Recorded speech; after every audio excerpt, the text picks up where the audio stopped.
Ya kan? Awalnya mungkin cuma sampai lama-lama kayaknya aku harus belajar tasbih kata Yesus. Cari yang merek Alfi di bawahnya susu KSI. Apakah tas Alfi bikin kita kuasa utuhnya? Enggak, cuma ini langsung enggak. Lama-lama naik terus sampai ini apa yang merek? Tahu kan apa mereka? Horas. Saya soalnya kita kami sekarang saudara banyak sekali di Bekasi. Di Bekasi banyak anak kita dong. Makanya sekarang saya sudah Batak Pride. Marcel Simangunso.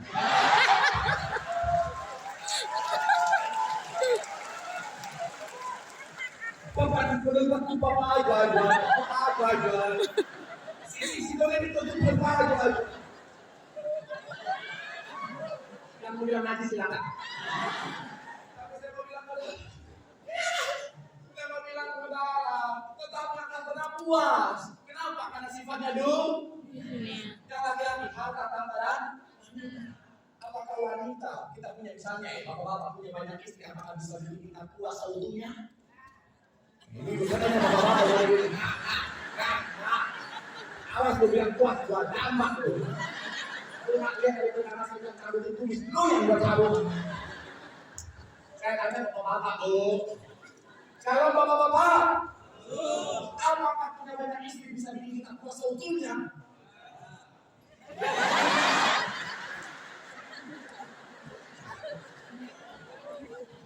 Bapak-bapak. Enggak.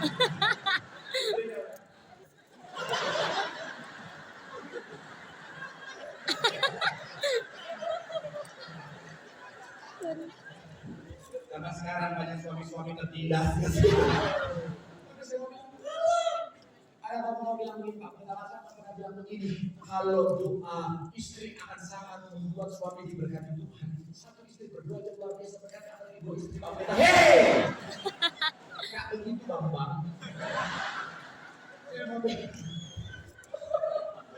Aduh, saya mau bilang ya, Salomo, istrinya berapa? Total. Banyak, 1.300 lebih. Buat para pria, Shalom para pria. 1.000. Kita kalau ketemu yang istri ini hari ini, kita nanti ketemu dia 3 tahun kemudian. Pas ketemu saya. Saya mau bilang saudara, Salomo punya 1.000 istri, dia punya harta kekayaan yang luar biasa, dia punya jabatan yang amat sangat tinggi pada masanya. Tapi saya mau bilang saudara pada akhir dunia bilang apa semuanya sia-sia. Kenapa? Karena semua yang dari dunia tidak pernah memberikan kekuatan. Makanya wanita ini saudara baca, kita lihat ayat yang 16 sampai 18 dikatakan apa? Saudara sama-sama kita baca 16 sampai 18 sama-sama kita baca. 3 ya. Kata Yesus kepadanya, pergilah. Panggillah seorang dan datang ke sini. Selanjutnya dikatakan apa? Kata perempuan itu tidak mempunyai suami. Kata Yesus kepadanya, tepat katamu bahwa engkau tidak mempunyai suami. Tuhan harus memancing dia untuk jujur karena Tuhan sudah tahu ayat 18 dikatakan apa? Sebab engkau sudah mempunyai 5 suami yang ada sekarang. 5 suami dan ada yang padamu sekarang adalah bukanlah suamimu dalam hal ini. Yang di saudara berpunya 5 suami yang sekarang sama dia bukan suaminya, tetapi apa? Kalau versi wanitanya syabe-syabean. Syabe-syabean. Terang-terangan. Kenapa? Karena mencari kepuasan dengan hal-hal dunia. Ini banyak anak muda, shalom anak muda dulu. Shalom.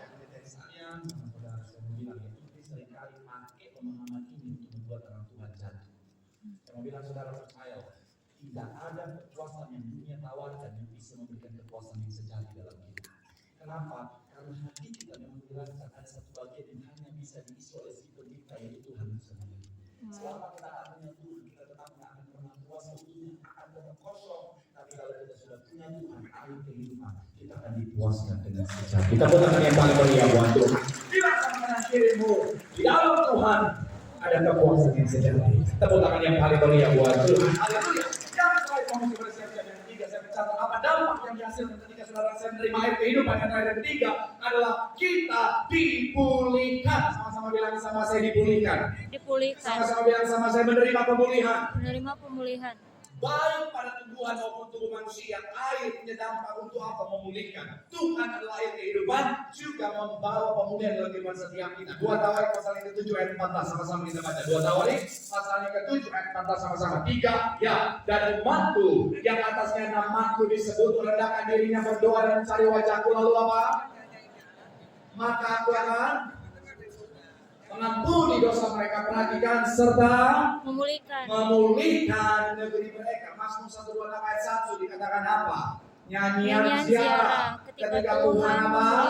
Memulihkan keadaan Sion. Ayat 42 ayat 10 dikatakan apa di sana? Lalu Tuhan memulihkan keadaan Ayub. Dan kalau saudara baca selanjutnya ada begitu banyak ayat dalam Alkitab yang bicara tentang apa? Tuhan membawa pemulihan. Kenapa? Karena memang Tuhan punya sifat memulihkan. Ketika saudara saya ada Tuhan dalam kita, maka hidup kita dipulihkan Tuhan dalam kita.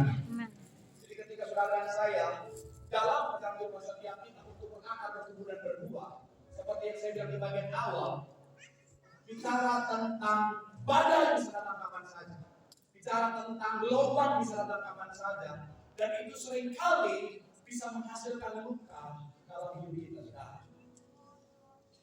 Ada kadang-kadang dalam hidup kita, saudara, kadang-kadang bisa terjadi yang namanya hal-hal yang bisa menyakitkan, dikecewakan kah, disakiti kah, ditipu kah, dan kadang-kadang sangat menyakitkan. Kenapa? Karena itu datang dari orang-orang yang dekat sama kita. Kalau orang yang jauh kan kita masih udah. Kalau orang yang tahu dekat sama kita, dari kita, serang kita, fitnah kita dan sebagainya, kan kita ya udah cincai. Orang jauh. Tapi kadang-kadang yang menyakitkan kenapa? Orang yang dekat. Orang yang katanya bestie. Orang yang katanya brother. Orang yang semuanya kita relakan untuk tolong dia, bantu dia sekarang. Ketika dia sakit, sakitnya luar biasa. Nah makanya, untuk supaya kita bisa mengalami pemulihan yang sejati, kita siapkan dirinya sebagai anak-anak kehidupan untuk membawa pemulihan. Hari kita harus ngapain? Setiap luka yang kita alami hari-hari ini, tempat terbaik untuk mengalami pemulihan adalah Tuhan. Jangan cari yang lain. Ada anak Tuhan kadang-kadang cari yang lain. Cari teman dia firman keras. Pertanyaan saya, apakah itu solusi? Saudara sakit hati, saudara mabuk-mabuk, yang mungkin sementara kayak bilang begitu.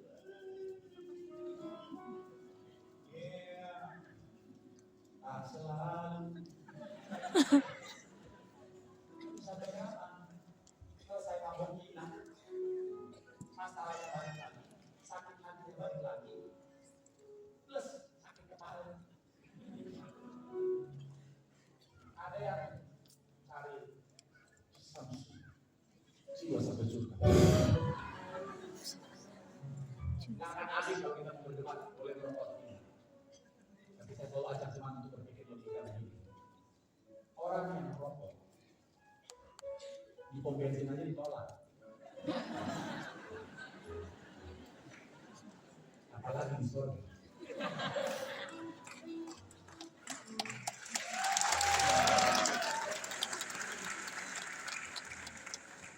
Kelihatan ya wajah-wajah aspak mau tekan.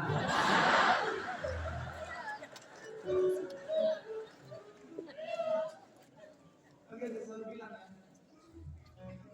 orang yang merokok nggak akan kekal di surga. Betul. Ini yang mau bikin story orang mau posting ini.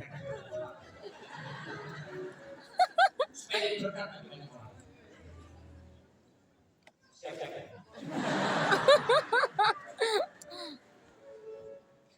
Orang yang merokok tidak akan bertahan surga. Kenapa? Karena baru masuk surga, udah pengen keluar lagi. Mau terus izin. Kenapa? Mau ngerokok.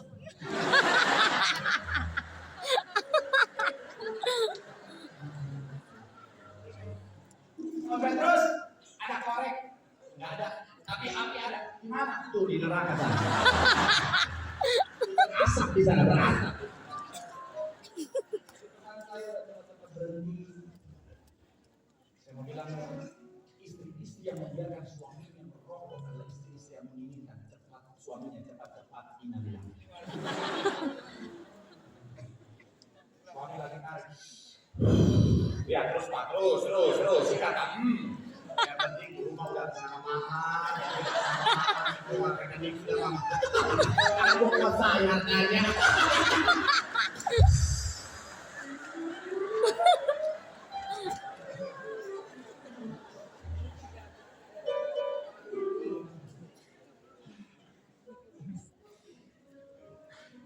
Gara-gara harta lupa lagi buat banyak.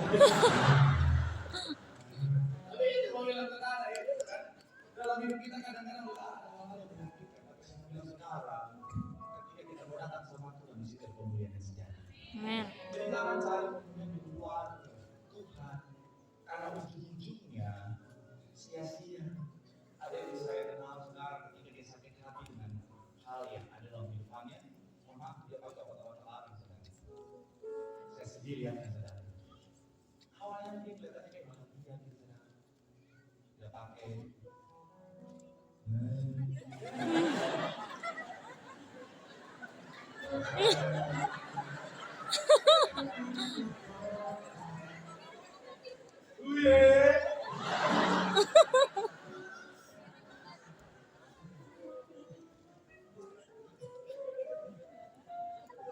Tapi nggak lama setelah itu hatinya makin hancur, tubuhnya makin hancur. Saya bilang saudara lagi betul-betul terkasih. Saya tahu juga ada masalah dengan tangan, tapi jangan cari pemulihan di luar Tuhan. Karena iblis bisa nampak memberikan pemulihan, tapi sebenarnya sementara menuju sekarang setiap kita itu setiap kita. Pemulihan yang sejati hanya bisa kita temukan ketika kita ada dalam Tuhan. Itu kadang-kadang menyakitkan. Saya tadi ada seorang suami istri bersama dengan suaminya.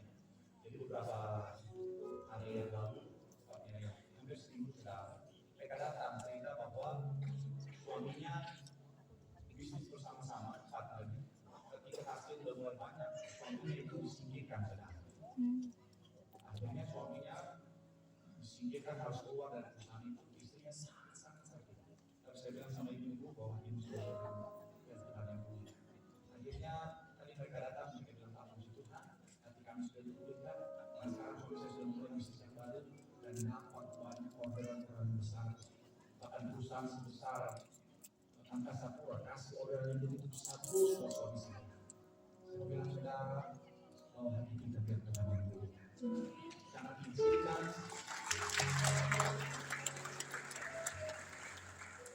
izinkan hal-hal yang lain di luar Tuhan untuk memulihkan, karena semuanya itu sifatnya semua bisa menunjukkan. Jadi bawa hati, tapi ingat baik, seperti ayat yang ditumpahkan saudara sendiri bilang bahwa kita harus mengizinkan Tuhan memulihkan setiap kita seperti otoritas dalam kehidupan setiap kita. Saya sementara dahaga misalnya saudara, saya butuh pemulihan. Tapi kalau saya hanya melihat air ini saja, maka pemulihan tidak pernah bisa saya rasakan terjadi untuk saya. Saya harus ambil, saya minum, izinkan dia masuk.